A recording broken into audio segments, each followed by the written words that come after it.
Friends, हम आज plaza wire limited के बारे में बात करेंगे। यह कंपनी वायर की बिक्री, एलटी एल्युमिनियम केबल और एफएमईजी प्रोडक्ट बनाती है। इस कंपनी का brand action wires, plaza cables और पीसीजी ब्रांड के तहत ये अपना कारोबार करती हैं। इस कंपनी की देखी जाए तो हिमाचल में एक बहुत बड़ी यूनिट है।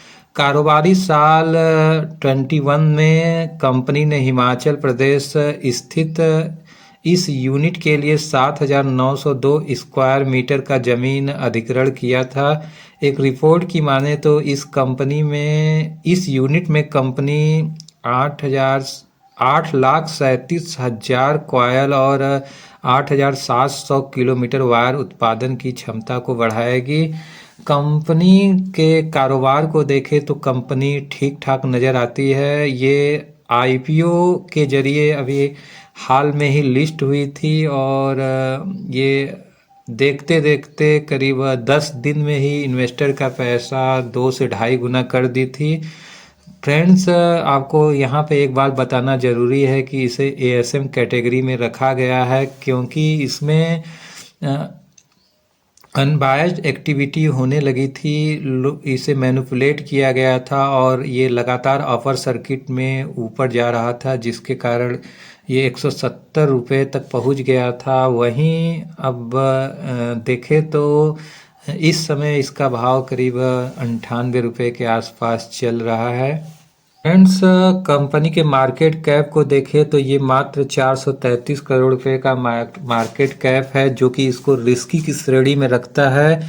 यहाँ पे ये माइक्रो कैप की श्रेणी में है और स्टॉक 57 के पीई पे ट्रेड कर रहा है, यानी पी वाई स्टॉक काफ़ी महंगा है। और यहाँ पे देख सकते हैं कि 75 का लो और 174 रुपये का इसने हाई लगाया हुआ है और इसका बुक वैल्यू 12 रुपये का है। यानी यहाँ पे ये काफ़ी रिस्की स्टॉक है क्योंकि ये बहुत ही छोटी कंपनी है। ये कब कई गुना रिटर्न दे दे या अपने हाई से 10-20 गुना नीचे चला जाए, कोई कुछ नहीं कर सकता क्योंकि ऐसे स्टॉक काफ़ी रिस्की होते हैं।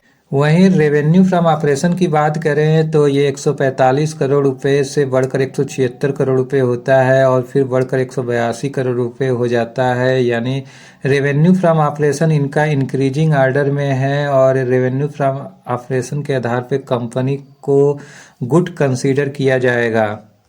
प्रॉफिट मार्जिन के आधार पर देखें तो इनका प्रॉफिट मार्जिन लगातार बढ़ते हुए क्रम में है, जो कि फाइनेंशियल ईयर 2021 में 2.92 का था, जो कि बढ़ के 4.12% हो चुका है। यानी इनका net profit margin increasing order में है और इसके आधार पे भी हम कंपनी को गुड कंसीडर कर सकते हैं। आगे इनके इबिट्डा को देखें तो 2 साल तो ये कांस्टेंट रहा, उसके बाद इसमें एक जंप दिखाई दिया है। फाइनेंशियल ईयर 22-23 में इबिट्डा मार्जिन भी बढ़ा है। तो यानी यहाँ पे ऑल पैरामीटर्स को देखा जाए तो कंपनी अच्छी नज़र आ रही है क्योंकि यहाँ पे जितनी पैरामीटर को डिस्कस किया गया सब इंक्रीजिंग ऑर्डर में है। बस इसमें एक डीमेरिट ये है कि इसे इसमें एएसएम कैटेगरी में रखा जाता है और एएसएम कैटेगरी में उन्हीं स्टॉक को रखते हैं जिनको मैनिपुलेट किया जा रहा हो बड़े बड़े ऑपरेटर के द्वारा, जिसके कारण से जो है ये अपने हाई से लगभग 50% गिर चुका है।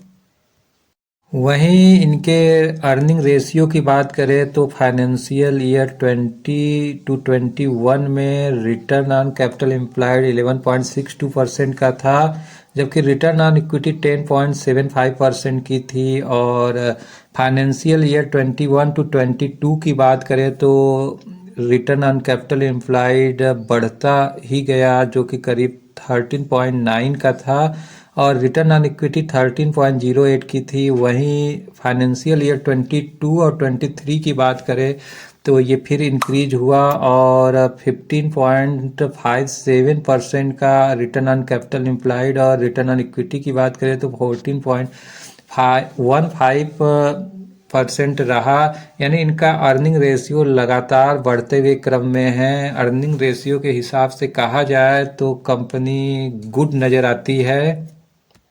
इनके सेल्स को देखें तो इनका सेल्स लगातार इंक्रीजिंग ऑर्डर में है, ऑपरेटिंग प्रॉफिट भी लगातार बढ़ रहा है। दिसंबर में इनका मार्जिन डिक्लाइन हुआ था, जबकि आईपीओ के समय ये 8.21% का मार्जिन होल्ड किए हुए थे। तो फ्रेंड्स, अगर इनका मार्जिन डिक्लाइन नहीं होता तो ये ठीक ठाक प्रॉफिट जनरेट कर पाते। इनका मार्जिन डिक्लाइन होने के कारण ये 1,55,00,000 रुपए का प्रॉफिट जनरेट करते थे, जो घट के 50 लाख रुपए पे आ चुका है। तो वहीं ईपीएस की बात करें तो 51 पैसे का ईपीएस घट के 11 पैसे पे आ चुका है। यानी ये इनका प्रॉफिट लगभग आधे से भी कम हो गया है, जो कि कंपनी के लिए नेगेटिव ही कंसीडर किया जाएगा। वहीं इनके ईयरली प्रॉफिट की बात करें तो ये लगभग बढ़ते हुए क्रम में है। यानी इनका ईयरली प्रॉफिट ठीक ठाक है, जबकि क्वार्टरली प्रॉफिट थोड़ा सा इम्पैक्ट हुआ है। लेकिन मार्च 22 में ये 6 करोड़ रुपए का प्रॉफिट करते थे, जो कि मार्च 23 में बढ़कर 8 करोड़ रुपए का हो चुका है। यानी ईयरली प्रॉफिट में यहाँ कोई दिक्कत नज़र नहीं आती। वहीं रिजर्व की बात करें तो कंपनी के पास 25 करोड़ रुपए का रिजर्व है और इसकी बारोइंग 47 करोड़ रुपए की है। यानी इतनी छोटी कंपनी पे इतना कर्ज नेगेटिव ही कंसीडर किया जाएगा, क्योंकि कंपनी माइक्रो कैप है। अगर इन पे ज़्यादा कर्ज होगा तो इन्हें ज़्यादा इंटरेस्ट देना पड़ेगा, जो इनके ग्रोथ के लिए ठीक नहीं रहेगा, जिसके कारण कंपनी का मैक्सिमम प्रॉफिट इनके इंटरेस्ट में ही खर्च होगा। वहीं इनके रेशियो की बात करें तो डेब्टार डेज बढ़ गया है, ये नेगेटिव है। इन्वेंट्री डेज को देखा जाए तो 82 से 78 दिन हुआ है, ये पॉजिटिव होगा। डे पेबल की बात करें तो 29 से 27 हुआ है, ये पॉजिटिव है। कैश कन्वर्जन साइकिल 144 दिनों से 155 दिन का हो गया, इसे हम नेगेटिव कंसीडर करेंगे। वर्किंग कैपिटल डेज भी यहाँ पे नेगेटिव है। रिटर्न ऑन इक्विटी पॉजिटिव नज़र आ रही है। तो यहाँ पे कुल मिला के देखें तो यहाँ पे 3 पॉइंट पॉजिटिव है और 3 पॉइंट नेगेटिव नज़र आ रहा है। फ्रेंड्स, ओवरऑल देखने पे कंपनी हमें तो काफ़ी रिस्की नज़र आ रही है। फिर भी आप चाहें तो इस कंपनी में इन्वेस्ट कर सकते हैं, लेकिन चूंकि कंपनी माइक्रो कैप है इसलिए ये आपके रिटर्न को तेज़ी से इंक्रीज कर सकती है, और वहाँ पे एक खतरा ये भी है कि ये आपके रिटर्न को तेज़ी से डिक्रीज भी कर सकती है। इसलिए इसमें कम क्वांटिटी में आप इन्वेस्ट कर सकते हैं। चूँकि ये एएसएम कैटेगरी में है तो ये कहाँ तक गिरेगा यहाँ पे कुछ कहा नहीं जा सकता, लेकिन ये अपने हाई से करीब 50% गिर चुका है। इसलिए यहाँ पे कुछ क्वांटिटी आप चाहें तो ऐड कर सकते हैं। फ्रेंड, एक बात यहाँ बताना ज़रूरी है कि यहाँ पे सिर्फ दी गई जानकारी इंफॉर्मेशन पर्पस से दी गई है। यहाँ मार्केट में इन्वेस्टमेंट बाजार जोखिमों के अधीन होता है। एक इन्वेस्टर के तौर पे पैसा लगाने से पहले हमेशा आपको एक्सपर्ट से सलाह ले लेनी चाहिए। चैनल की तरफ से आपको किसी भी तरह के पैसा लगाने की यहाँ कभी भी सलाह नहीं दी जाती। आप अपना स्टडी करिए, अपने फाइनेंशियल एडवाइज़र से डिस्कस करिए, तभी किसी स्टॉक में ख़रीदारी करिए।